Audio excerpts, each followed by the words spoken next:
สวัสดีค่ะ My name is Pam Covey. I'm the Realtor in Delaware, New Jersey, Pennsylvania, and Maryland. I have 4 state license. I also speak Thai, English, and a little bit of Chinese. And I also real estate investor. I like to talk about investing, financial, in stock market, in real estate, and anything investing financial. You can come to me, Pam Covey. As you know, I'm invest in real estate for rental property. So I always show my nice property, the income. I'm talking about good side of the rental property. Today, I want to bring you to the dark side of real estate investing.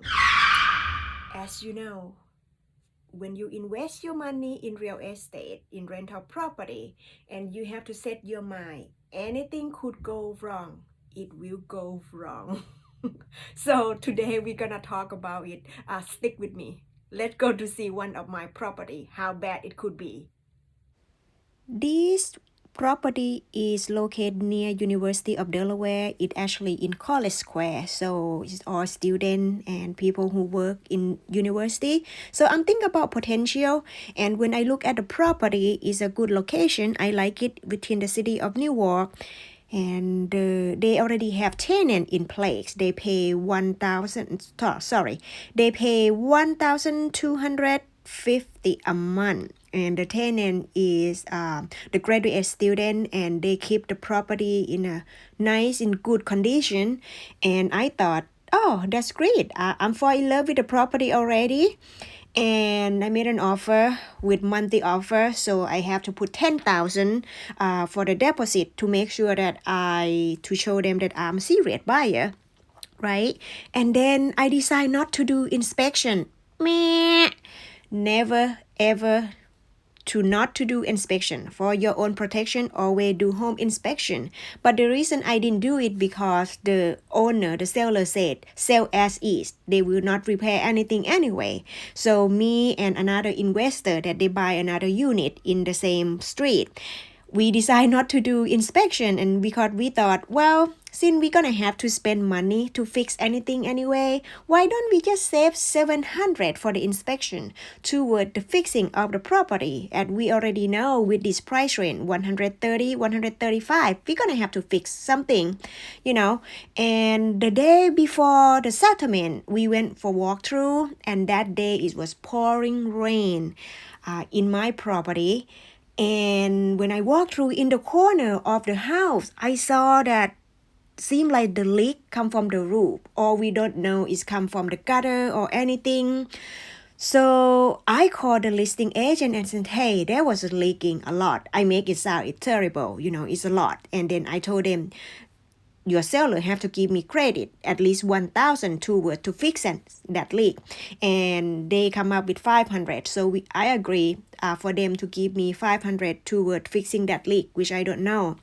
So after settlement, I hire somebody, the guy that I know, the contractor that I usually use them a lot, and to fix that leak. So he go up on the roof, he put some new tarp or whatsoever rubber that he said, his work is guaranteed for lifetime, and I pay him to do a bunch of work in the property as well.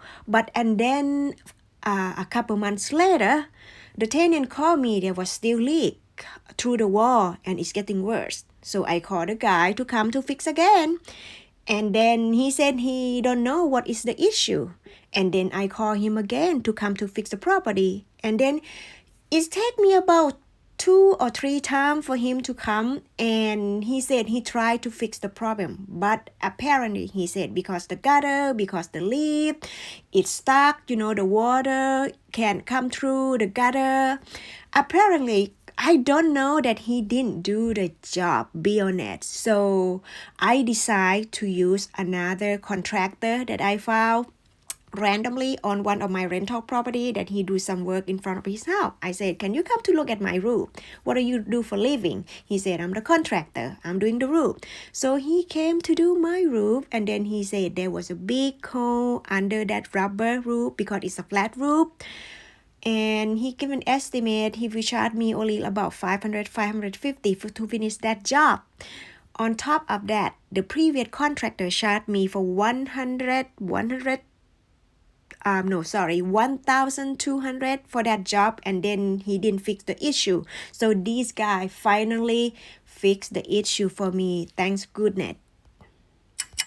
It took me almost a year to finally fix that leak issue. So it was the flat roof that has a hole, and the water can come through the ceiling and make the damage on the wall. So after fix the roof, we wait for a couple weeks to see if any leak. So when we find out there's no more leaks, so now the same guy, the new guy, gonna come to fix the wall for me. And he went to Home Depot, pick up the material for me, send the picture to tell me what I like. I don't have to go to Home Depot, and he take care everything. When he finished, he sent a picture to me. I went there to the property to pay him money, or sometimes I just transfer money to him through Cash App or Salime, and then this job is done deal. So I really don't have to go into the property during the pandemics, and the contractor will take good care of it. On top of that, I know that I have to fix another issue in the back of the property. This one is another headache because there was a big hole in the back of the property, and some of it is my property. Some of it wasn't my property, but my tenant keep on complaining that they have the car problem. They don't want the issue to happen with their car, and we keep on calling the city of Newark that said, who the one that responsible for it, and then they said, hey, the back, they only take care of the road in front of the property. The back of the property is a private property, so I'm the one that have to take care of it, or whoever behind that property, they have to take care of that road. But my tenant just went there and buy all the material and fix themselves just a little bit and then charge me money. I went to go there. It's not even my property. It's somebody else's property that my tenant tried to fix it, and they didn't even fix it right. So I end up paying that money. Doesn't cost me much, about $65, and then I have to pay the contractor come to fix the road that really behind my property.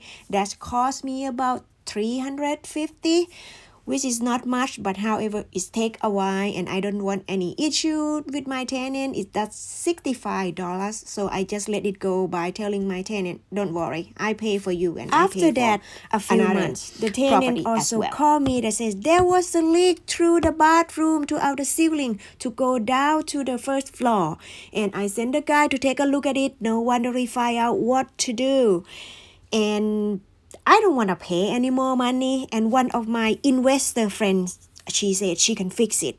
So I decided to send my husband to fix that property with the leaky faucet, and it ended up cost us so much more than we pay somebody else, because my husband has to spend a lot of time try to go to Home Depot, to go to the warehouse, and then spend a lot of time to look at the YouTube video to see how to fix that faucet.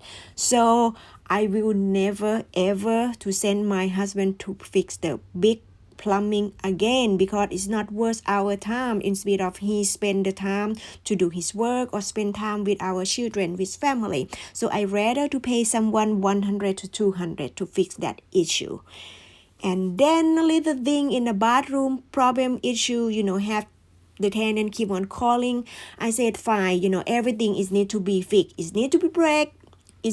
Anything is meant to be broken, it will break, and then I will fix it. And after that, not long ago again, the tenant called. There was an issue with the garbage disposal. It make a sound, it make a noise. Oh my goodness, when is gonna end? I forgot that I have home warranty for this property, so why don't I use the home warranty? So I called the home warranty. I already pay them about $600 to $700 a year. On top of that, for them to come out each time, they will charge me $175 to come out just to look at the problem. If there any issue, they will fix it for free. Of course, they came out, they charged me $175, and then they said it was just the rubber in the garbage disposal. So they took the rubber out. Oh, I told the tenant, if this happen again, you pay for it. So I have to be firm and be a little bit mean to them sometimes, because could be something that I shouldn't spend money on, wasting my time on that.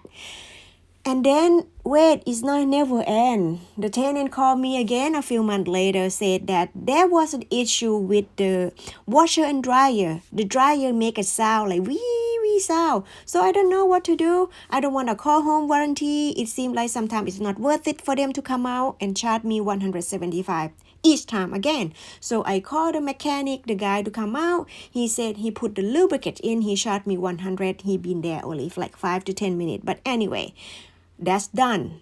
But it's not because probably like 6 months later, the tenants called me again, text me, and then they said there was a sound in washer, not a dryer this time. It sound weird. I do some research. I try to find out what can I do. I try to claim on the home warranty, and they offer me they shouldn't fix it. They offer me $100 to buy the new to buy the new washer and dryer, which cost me about over 1,000. And 100 that they offer me, I try for them to come out to fix it. I put the claim on, and they never came. I call them, they don't answer the phone. I'm gonna talk about this home warranty company later. The nightmare had happened. So I call another mechanic, another guy, my handyman, to come out to look at it. And then he looked, and then he said, it's not worth it to fix this. You rather to buy the new one or buy the used one from Facebook Marketplace or Craigslist or offer upper or whatsoever, and he will fix it for me. And then I try to think, if I fix it, I bought the old one, I have to pay someone or pay him to discard the old one, and then he have to pick up the new one or used one. It will end up cost me probably about total 500. I think this is worth it. No, so I did some research on the internet. Lowe's, Home Depot, Costco, then I decide to buy the brand new washer and dryer, because the stacking one is cost me at Costco is 1,200. So I decide to buy this one. I was going to claim with the home warranty to get that money back at least 100 to 200. But since now I still haven't get to it because I was busy. They just delivery now and everything hopefully is in place. So it's hopefully if it's done for now for this property. That's my nightmare is never end. But I'm here still.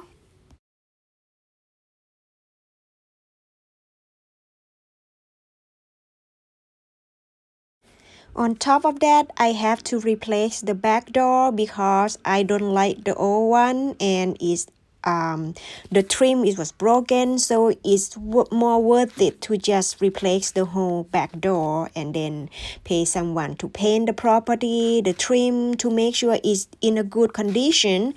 And another thing is the tenant point out that there was a hole outside the window. I said, what kind of hole? And then I sent the contractor to look at it. It looked like the squirrel eating the wood. Holy moly. So I paid about 150 for them to fix that hole, put the new wood, and then repaint. It's just a funny thing, small little nightmare in this property. It never ends. I hope the experience that I share with you in the real estate rental property don't scare you off, because there's so much beauty in real estate benefits, as I say in my another video.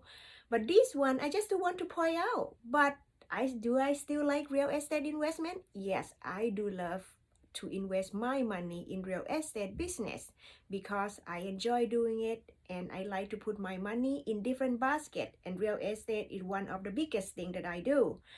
So I still stick with it. Cash flow is still good. I still get 5 to 700 per each property. So why not? A little bit of hiccup, and you set your mind, prepare for that. Everything will be under control. Hope you all get some good thing from me. Let's make your money while you sleep. Let's make money for you while you're sleeping. Good luck out there. See you next time.